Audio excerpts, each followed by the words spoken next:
Bye, alis na kami ha. Bye, Papa nak. Bye-bye. Ha? Papa. So, ha? Bye-bye ha. Oh, oh. Kiss Ingat din sa kayo, mama. ha? Dito. Ha? Bye-bye. Ingat kayo ha. Yung bata.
Dahil, nung ako'y dumating doon sa Baguio,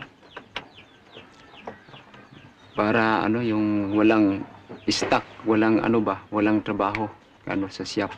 Dahil ulan ng ulan doon, naka-extra lang ako doon ng isang araw.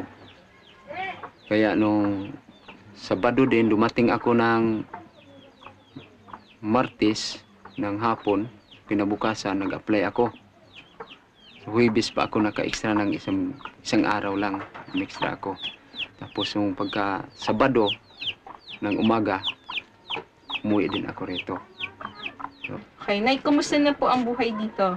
Ganun, mahirap pa rin buhay namin. At saka, yun na nga, yung pang-araw-araw namin pagkain. Minsan naman ay sa isang araw, makakain lang kaming isang bisis. At saka ay 2 bisis. At saka minsan naman yung kamuting kahoy, yun ang kinakain namin. Saka yung asawa ko naman, minsan naghahanap ng mahiraman ng pera para lang may pamasahe rin. Para maghanap rin ng trabaho. Kaya lang walang mahanap-hanap na trabaho.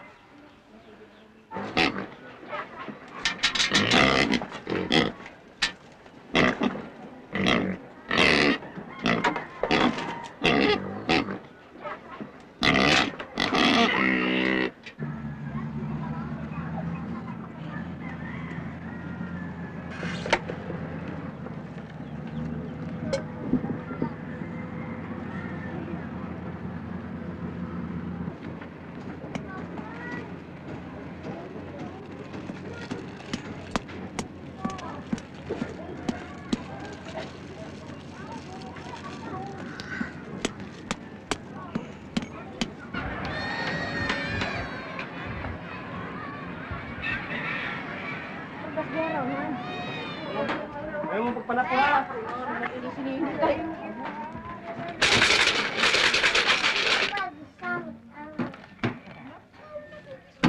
Tuad ang baliskad! Tuad ang baliskad. Tuad ang baliskad lagi.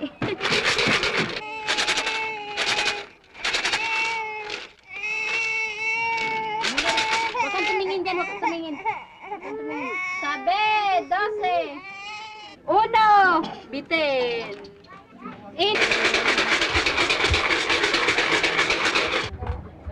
6, 5!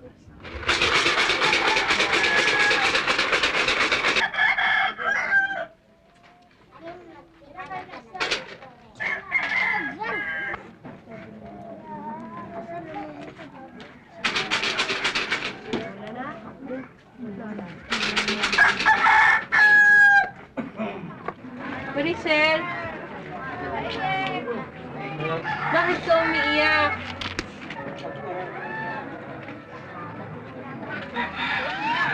Ba't ayaw mo nang walang pagkain? Hindi po ano eh. Ha? Hindi po ano. Bakit? Hindi po nakakapasag po. Ha? Ang walang pagkain?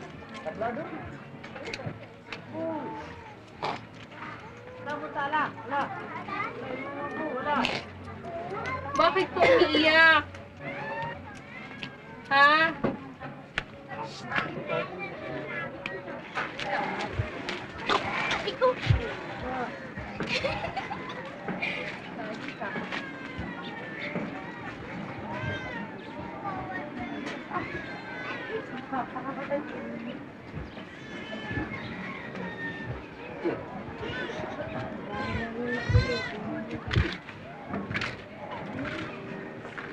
Magkakaayos pa ba kayo ulit, Christine, Nora?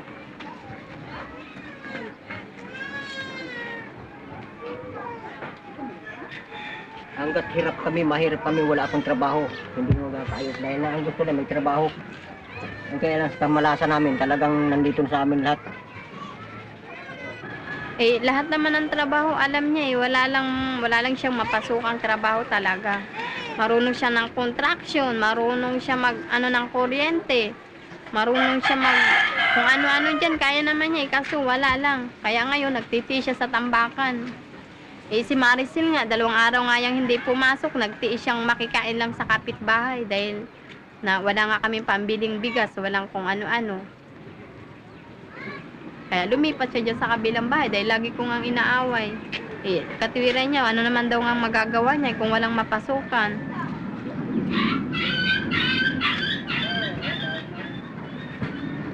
Malinaw tubig eh. Kami naman. Malinaw tubig yun eh.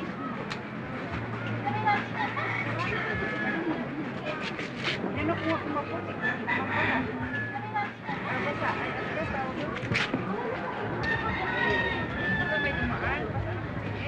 Hanggang kailan ganyan yung magiging sitwasyon nyo, Nora? Hanggang hindi siya makahanap ng trabaho. Dahil sa totoo lang, kahit pambili ng ano dyan sa bahay, pambiling sabon, hindi ka makapaglaba kaya wala kang pambiling sabon, wala kang pambiling bigas. Kaya sabi ko sa kanya, ano lang mangyayari nga sa atin kung hindi ka magsusumikap. Dapat yan sana. Kaso ang problema naman, maghahanap nga siya ng trabaho. Walang pantustos pamasahe.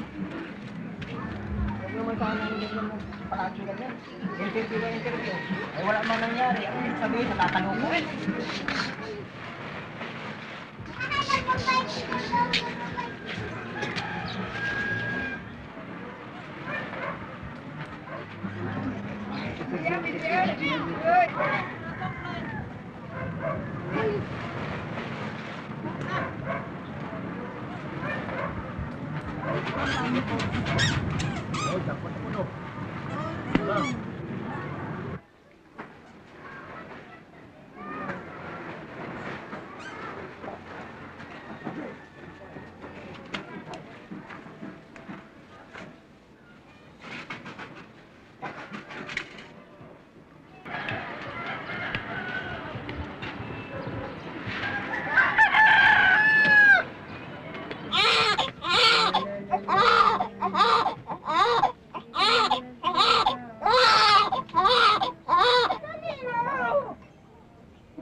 Tanong mo, ano?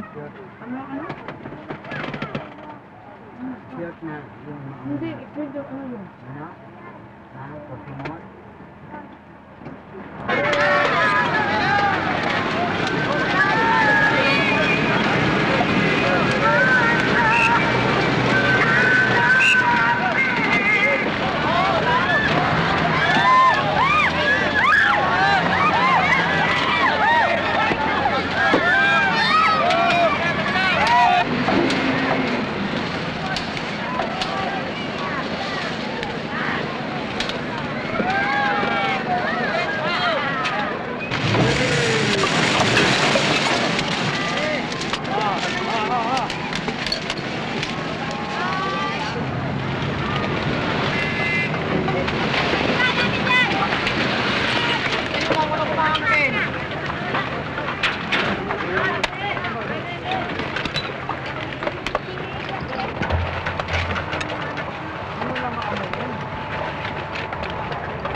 mga namatay ng langaw dyan.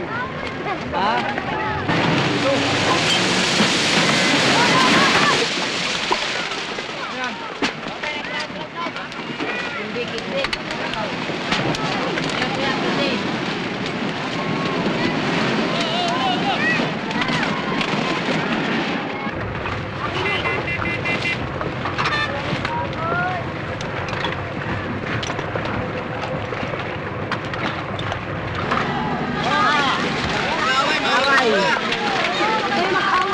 Pangalan sa lingon sa kuram, mayroon ng pakayan.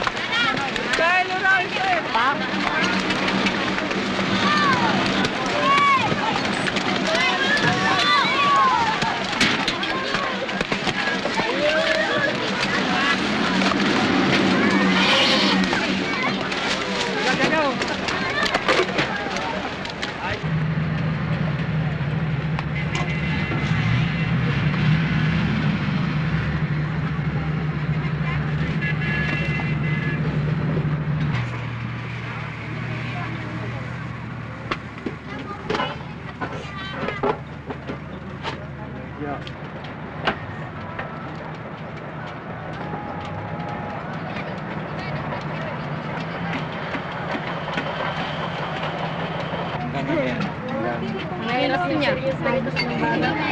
Nag-isawa na, hindi na. Hindi. Wala na. Saktan na yun. Yung may sound tayo rito eh. Mag-aaralin nila hanggang mag-college, hanggang gusto. Oo, hanggang Pag gusto. nag-asawa sila na mapapakasal. Okay, bibigay ko na yan sa kanila. Gastos nila, ganon.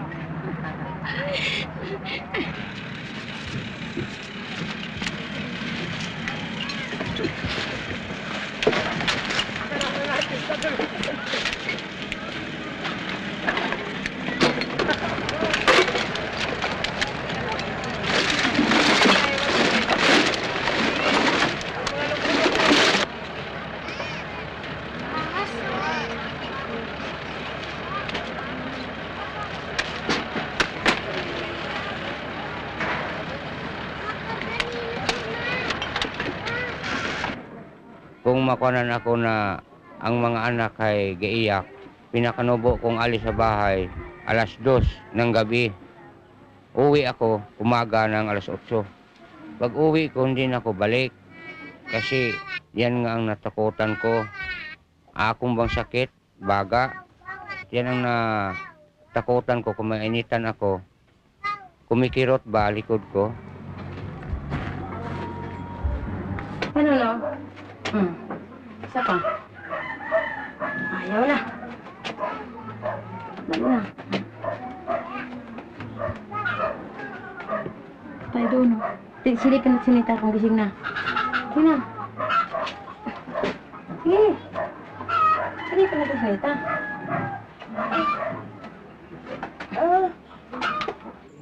Ayos ka na, okay na.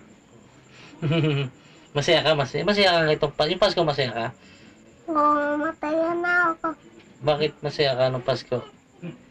Oo, na ako ng Pasko. Oh? Saan ka punta? Ang Christmas? Oo, nagtimba ako. Oh?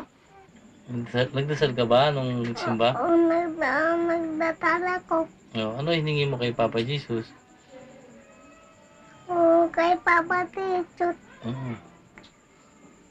Ano hiningi mo? Ano hiningi mo? Maning na ako. Saka para maka. Oo. Ano? Oo, para makalakad na ako. Gusto ko maging araw. Pag nag-aral ka, ano gusto mong matutunan? Oo, matutunan ako. Tuto ako magtulak. Isang kamay. Isa, yan. Ngiti. Tawa ka naman. Iyak! Sarap to mag-ngiti. Ayos. Ilaw marami, ilaw. Oh, ngiti. Kasama pang luha. Ngiti. Okay. Sa Chino Valley 小さな目を出して初めての空太陽を見た朝の雫光の粒を体に受けて空を見上げた暗い地面の下に根を張り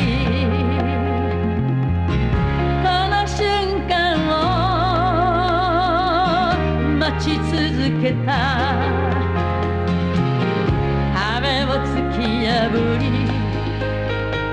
生まれる時を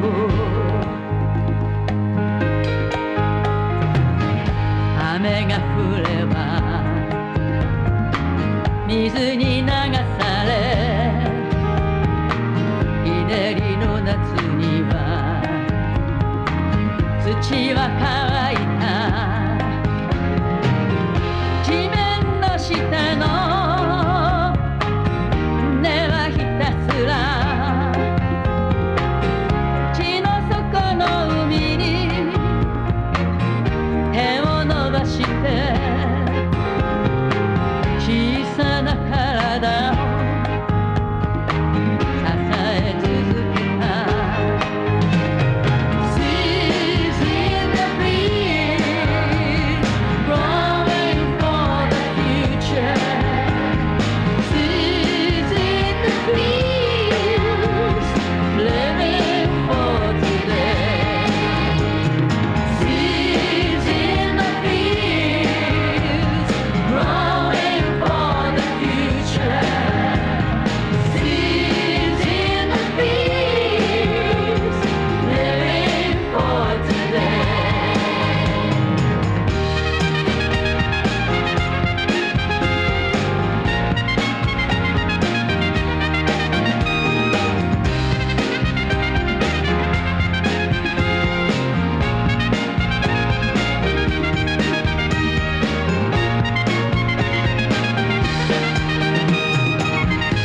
人はみんな一粒の種偶然の土に落ちて芽を出す人に踏まれ刈り取られても何度も土に落ちて芽を出す